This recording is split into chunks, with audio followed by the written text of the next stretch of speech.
차트를 보면 분명한 바닥 신호가 보이는데 그 타이밍에 맞춰 SEC가 XRP ETF를 검토한다. 자, 이건 단순한 우연일까요? 아니면 누군가 계획한 그림일까요? 안녕하세요. 트레이더 로즈입니다. 자, 오늘 리플의 움직임 한번 살펴보도록 할 건데요. 자, 이번 영상에서는 최근 움직임, 이 기술적 분석을 토대로 단기적 방향성에서 어느 구간을 이탈을 하면 안 되고 또 어디를 돌파를 해줘야 하는지 초보자분들도 알기 쉽게 설명드려보도록 하겠습니다. 최근 저점 구간이었죠. 3,800원 구간을 찍고 4,170원까지 일단 반등에 성공을 한 모습입니다. 자, 그런데 최근에 형성된 구간에서 어떤 모습들이 보여주고 있죠? 바로 이 채널선 안에서의 움직임을 정확하게 보여주고 있는데, 자, 현재 이 채널의 중심선에 우리는 주목을 해봐야 될 필요가 있습니다.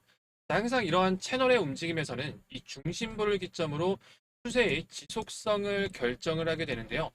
자, 즉 채널 중심선에서는 이 지지 혹은 이 저항의 영역으로 많은 투자자들이 보고 있기 때문에 단기적인 흐름을 결정한다라고 볼 수가 있는 거죠. 자, 예를 들어서 우리가 최근에 4시간 봉 움직임을 크게 한번 보도록 하겠습니다. 리플의 4시간 봉 캔들입니다. 자, 이렇게 지지 혹은 저항의 작용들을 계속해서 받아주면서 시세의 움직임들이 이동된 것을 볼 수가 있죠. 즉 시세에 영향을 줄 만한 어떠한 큰 발표가 있지 않은 상태에서는 이렇게 사람들의 심리에 영향을 주는 구간에서 시세의 단기적인 방향성들이 결정이 된다라고 보시면 됩니다. 여러분들 이 단기적 방향성이다라고 해서 무시하시면 절대로 안 됩니다. 그 단기적인 방향성이 결국에는 긴 추세를 만들어내게 되고 긴 추세의 시작점이 되는 구간이 바로 단기적 방향성의 초입이기 때문이죠. 자, 이렇게 우리가 방향성을 파악할 줄 알게 되면 우리는 남들보다 한 발 더 빠르게 추가 매수 혹은 물량 축소를 어디에서 정확한 위치에서 잡아갈 수가 있다는 거죠. 자, 이렇게 2월부터 길게 형성되었던 이런 하락 채널에서도 마찬가지로 지지와 저항들을 계속해서 받아주면서 주가가 하락으로 이동한 이후에 결국에는 이 중심선을 뚫어내고 다시 한번 지지를 받고 나서 중심 라인을 최근까지 이탈하지 않는 모습을 보여주면서 가 이렇게 분출이 된 모습이죠. 자, 마찬가지로 현재 구간에서도 역시 마찬가지로 이 중심선 아래쪽에서 시세가 유지가 되고 있다라는 걸 볼 수가 있는데요. 자, 즉 시세가 이 전고점을 넘어설 만한 이러한 급등 시그널은 아직까지다라고 말씀을 드리겠습니다. 제가 이 두 가지 시나리오를 먼저 말씀을 드려보도록 할 건데요. 자, 제가 말씀드리는 구간에서는 시세가 움직이는 이 타이밍이 정말 중요하다라고 말씀을 드리겠습니다. 각자의 평단에 따라서 대응 전략들이 굉장히 달라지기 때문에 정말 객관적인 시각에서 단기적 조정을 받을 수 있는 그런 구간들을 말씀드린다는 점 이해해 주시기 바랍니다. 자, 주가가 완전한 상승 추세를 한 번 더 만들 수 있는 그 시기, 자, 8월 중순이죠. 자, 만약에 그 전에 이 추세의 상단 부근에 바로 도달을 하게 되면은 채널 상단을 돌파할 수 있는 추가적인 상승 모멘텀이 이때 당시에는 존재를 하지 않기 때문에 주가는 어떻게 된다? 다시 한번 이 기술적인 조정을 받고 다시 하단에서 이 상승 준비를 하게 되는 겁니다. 자, 반대로 이 현재 구간에서 중심선의 저항을 맞고 그대로 빠지게 된다라고 하면은 지난 상승 시 많은 매물대가 모여 있었던 구간이 3,700원 구간까지 조정 이후에 다시 한번 이 반등 흐름을 만들게 될 것이다라고 제가 정확하게 말씀을 드리겠습니다. 자, 이런 상황들이 발생을 하면 어떻게 해야 되겠어요? 자, 보유하지 않으신 분들 같은 경우에는 신규 매수 타점, 그리고 물려 있으신 분들 같은 경우에는 평단을 조절할 수 있는 절호의 찬스다라고 볼 수가 있겠죠. 하지만 이런 구간들을 찬스다라고 볼 수가 있는 이유는 이 XRP가 상승을 할 것이다라는 그런 전제 조건이 좀 깔려 있는 건데 제가 그렇게 생각하고 있는 이유 몇 가지를 좀 설명을 드려보도록 하겠습니다. SEC XRP ETF 공개 검토 돌입, 그리고 미 자산운용사 XRP ETF로 16년 만에 사상 최대 자금 유입. 자, 이러한 두 가지 기사가 최근에 올라왔습니다. 제가 핵심만 정리해서 알기 쉽게 설명드려보도록 할게요. 이 기사 내용들을 종합을 해보면 결국에는 XRP의 제도권 편입에 대한 내용들을 담고 있다라고 우리가 해석을 해볼 수가 있는데요. 자, 즉 우리가 투자하고 있는 리플에 대해서 아주 좋은 호재로 작용할 수가 있다라는 그런 내용들이죠. 자, 첫 번째로 기사에서 나온 기관 투자자들의 움직임은 이 하이퍼스케일 데이터라는 기관 투자자가 XRP를 최근에 1,000만 달러를 매입하고 이걸 36개월 동안 보유하겠다. 이런 전략을 발표했다라는 점인데요. 자, 이건 단순한 매수가 아니라 장기적인 신뢰를 보여주는 그런 시그널이죠. 그리고 재밌는 건 이 미국의 ETF 회사죠. 이 테우크리움이 출시한 XRP 2배 레버리지 ETF. 자, 바로 이 XXRP라는 상품이 출시 4개월 만에 사상 최대 자금 유입을 기록했다는 사실인데, 자, 이것들이 무엇을 의미할까요? 단순히 호재로 끝날 게 아니라 시장에 진짜 돈이 들어오고 있다는 그런 뜻이죠. 즉, XRP에 대한 제도권의 신뢰, 그리고 실제 자금이 유입이 되었다라는 그런 내용이죠. 자, 이 내용 하나로도 알 수가 있듯이 2025년도에 리플은 소송 리스크 해소와 함께 ETF 승인이라는 두 가지 메가 트렌드를 지금 타고 있다는 겁니다. 자, 그러면 또 하나의 핵심 내용인 ETF 승인 절차 자체를 다룬 내용들까지 이어서 보도록 하겠습니다. 자, 이제 더 근본적인 흐름을 짚어볼 차례인데요. 자, 내용을 한번 요약을 해보면 그레이스케일, 비트와이즈의 ETF를 공식적으로 검토를 해보겠다는 건데요. 자, 이 두 펀드들 모두 XRP를 5.9% 이상 포함을 하고 있어서 사실상 최초의 XRP, 이 현물 ETF 여부를 두고 검토 중에 있는 겁니다.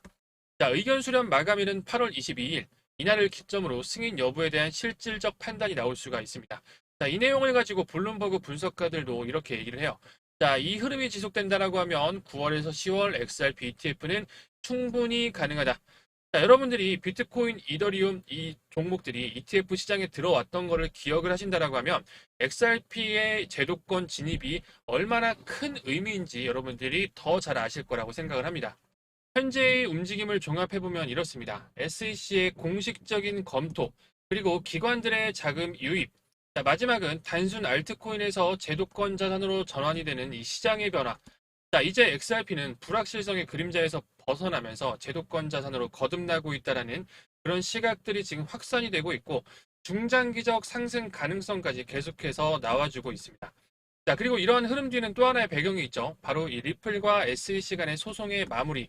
자, 현재 구간 기술적 자리들과 함께 이 내용들을 체크를 해보면 이런 재료들이 앞으로 리플 가격에 얼마나 큰 영향을 줄 수 있는지 이제 감이 조금 오시죠. 자, 이제 다시 리플의 차트로 돌아와서 이 현재 구간에서 우리가 어떠한 대응 전략을 취하고 정확하게 어느 가격대에서 추가 진입, 그리고 상승했을 때는 어디에서 비중 축소를 하고 다시 한번 재매수 타점을 잡아가야 되는지 정확하게 가격까지 설명드려 보도록 하겠습니다.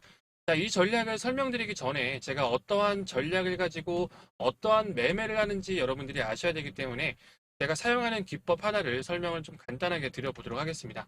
자, 사실상 이 기법을 통해서 다른 종목들의 수익들 역시 기회들이 계속해서 넘쳐나고 있는 상황인데요. 자, 이 부분에 대해서 짧게 한번 설명을 드려보도록 하겠습니다. 제가 설명드릴 건 바로 이 FVG의 개념인데요.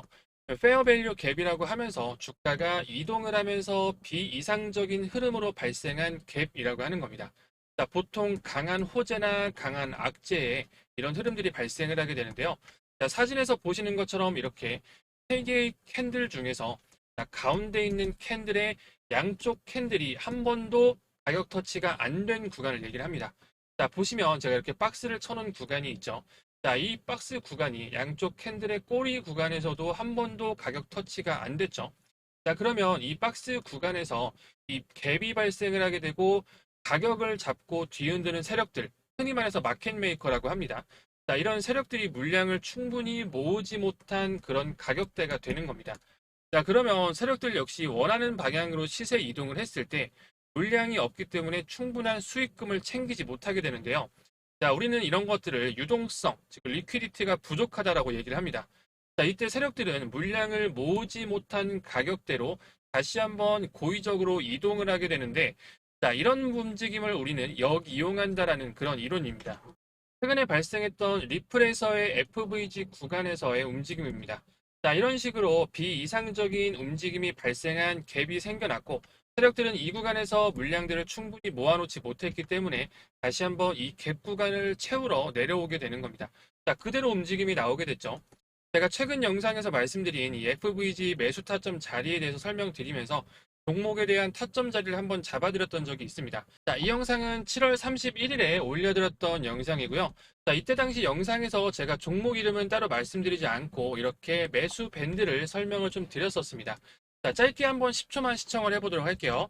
이 종목 역시 첫 번째 이 FVG 하단 자리에서 수익을 한 차례 내고 다시 한번 이 하단부에 있는 어디에요? 이 두 번째 FVG 자리까지 기다리고 있는 중입니다. 자, 말씀드린 것처럼 이렇게 박스권 구간이 FVG 매수 밴드 구간이다라고 보시면 되겠죠. 자, 이 종목이 어떤 종목이었는지 한번 지금 말씀을 드려보도록 하겠습니다. 자, 바로 수익코인 종목인데요. 제가 영상에서는 KRW, 이 원화 기반으로 설명을 좀 드려서 캔들이 조금씩은 다른 점 양해 부탁드립니다. 제가 이해하기 쉽게 설명드릴 때는 원화 기반으로 좀 설명을 드리는데요. 타점은 USD, 달러 기반으로 차트로 잡습니다. 자, 그 이유는 유동성에 있어요. 자, 이 부분은 제가 차차 설명드리도록 할게요. 자, 어쨌든 이렇게 FVG 매수 밴드 안에 들어와서 1차 매수 이후에 바로 반등에 성공하는 이런 모습이죠. 사실 이 수익 코인 말고도 여러 종목들이 더 있습니다. 자, 근데 그냥 제가 설명하기 쉽게 최근에 드렸던 종목 중 하나인 솔라나 차트까지 한 번만 더 보도록 할게요. 4월 12일 날 이때 당시 첫 번째 솔라나 차트에서 FVG가 발생을 했고 저는 이 구간을 매수 밴드로 설정을 해주고 조정이 나올 때까지 계속해서 기다렸어요. 자, 그리고 정확하게 매수 밴드에 들어오기 바로 직전 타이밍에 제가 이렇게 매수 사인이 한번 나가줬죠. 자, 이 구간인데요. 제가 6월 21일 날 사인을 좀 드렸던 내용입니다. 매수밴드 17만 9천 원으로 확실하게 좀 잡아드렸고요. 손절가 역시 확실하게 설정해서 말씀을 좀 드렸어요. 자, 이때 당시 6월 21일 날 타점 근처에 왔고 실제로 매수가 체결될 날은 6월 22일이에요. 자, 보통의 이런 매매법들이 제가 스캘핑 형식으로 빠르게 치고 빠지는 게 아니라 이 자리를 기다리고 천천히 매매를 하는 그런 매매법이라서 아마 손이 느린 분들도 충분히 따라오실 수 있을 거다라고 저는 생각을 합니다. 자, 그리고 나서 그 이후의 움직임은 어땠죠?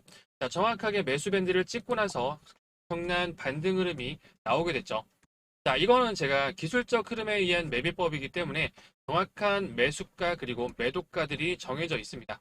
제가 코인의 전망을 보고 투자를 한다라기보다는 이 세력들의 움직임을 먼저 파악을 해서 그 힘에 우리도 함께 탑승을 해서 시세 차익을 먹고 나온다.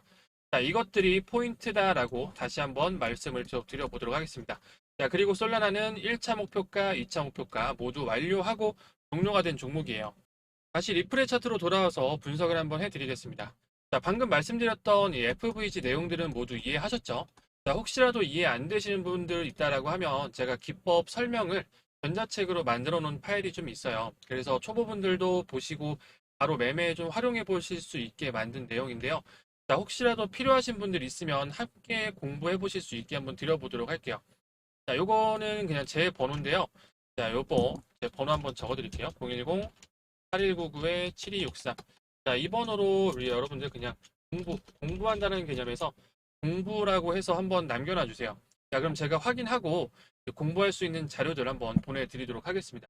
여러분들 사실 저는 그래요. 여러분들이 진짜로 투자를 하기 전에 주변에서 뭐 누가 이거 좋다 저거 좋다 해서 매수하시는 게 아니라 진짜로 우리가 공부를 해서 내가 정한 기준에서 수익을 내고 그 기준에서 벗어나면 손절도 해보고 자, 이런 게 정말로 중요하거든요. 그냥 기준 없이 누가 막 사서 올라가면은 우르르 몰려가서 사고 누가 좋다고 하면 막 사고 떨어지면은 다시 올라가겠지 하고 놔두고 자, 여러분들 운이 좋으면 수익 낼 수 있을 거고요. 운이 나쁘면 마이너스 90% 이상까지도 가는 게 코인 시장입니다, 여러분들. 자, 그런데 시장에서 정말로 오래 살아남기 위해서는 스스로 어떻게 수익을 낼 수 있는지 그 방법 자체는 아셔야 돼요. 자, 그런데 제가 드릴 이 방법은 이 FVG 기법 같은 경우에는 그 공부할 시간을 엄청나게 단축을 시켜드리는 겁니다. 제 노하우가 엄청나게 담겨져 있는 자료를 드려보려고 해요. 아시겠죠? 자, 아무튼 이 번호로 공부라고 한번 남겨주시게 되면 제가 한번 검토하고 자료 보내드리도록 하겠습니다. 자, 어쨌든 이거 차트 이어서 한번 좀 보게 되면요. 현재 구간 상승세가 살짝 좀 나와주고 있죠. 자, 이대로 이 중심선 완벽하게 돌파를 해주고 움직임 그대로 좀 이어서 나와줬으면 좋겠네요. 자, 이대로 상승 이어간다면 제가 어디에서 비중 축소하라고 했죠? 이 채널의 상단부, 그리고 현재 구간에서 어디에요? 제가 이 박스 친 구간이 지금까지 설명드렸던 이 FVG 구간이죠. 자, 이 구간이 터치된 이후에는 주가가 단기적이든 장기적이든 결국은 조정이 나올 확률이 굉장히 높은 자리이기 때문에 평단에 따라서 이 평단이 높은 분들 같은 경우에는 중 50% 이상 축소. 자, 그리고 완전히 저 밑에 잡아두신 분들 같은 경우에는 사실 그냥 두셔도 되겠죠. 자, 그런데 투자금이 적으신 분들 같은 경우에는 이렇게 제가 말씀드린 조정 확률이 높은 구간에서 우리가 사고 팔고 하면서 뭐다? 이 물량을 늘려가는 게 시드머니를 확실하게 늘릴 수 있는 그런 기회이긴 합니다. 아마 이런 매매법들이 익숙하지는 않으실 거예요. 그래서 아니 쟤 뭔 소리 하는 거야? 그냥 놔두면 되는 거 아니야? 라고 하실 수 있어요. 틀린 말은 아닙니다. 자, 그냥 놔두고 수익률 자체, 이 퍼센트 자체를 높게 만들 것인가? 아니면 계속해서 트레이딩을 진행을 하면서 이러한 상승 하락 파동에서 적은 금액으로도 수익을 우리가 극대화할 것인가의 차이겠죠. 자, 이런 부분들은 사실 뭐 성향 차이, 그리고 뭐 자금적인 차이에서 나오는 거라서 뭐가 틀렸다, 옳다라고 볼 수는 없어요. 다만 저는 이 단기적인 트레이딩에 대한 관점이 저에게는 조금 더 잘 맞고 지금껏 해왔던 부분들이기 때문에 이렇게 설명을 좀 드리는 것뿐이에요. 자, 어쨌든 위쪽에 존재하고 있는 여기에요. 4,650원 구간에서 4,680원 부근. 자, 이 부근에서 8월 중순 전까지 바로 도달을 하게 된다라고 하면 비중 축소 의견 좀 드렸고요. 자, 그리고 다시 한번 현재 구간에서 시세가 무너지면서 채널 하단부로 오게 되면 어디? 이 3,700원 구간에서 비중 확실하게 다시 채워 놓자라는 의견 드리고 있습니다. 자, 일단 현재 구간에서 그대로 상단 터치하길 우리가 기도를 해보면서 리플 영상 여기서 마무리하고 다음 영상으로 저는 다시 돌아오도록 하겠습니다.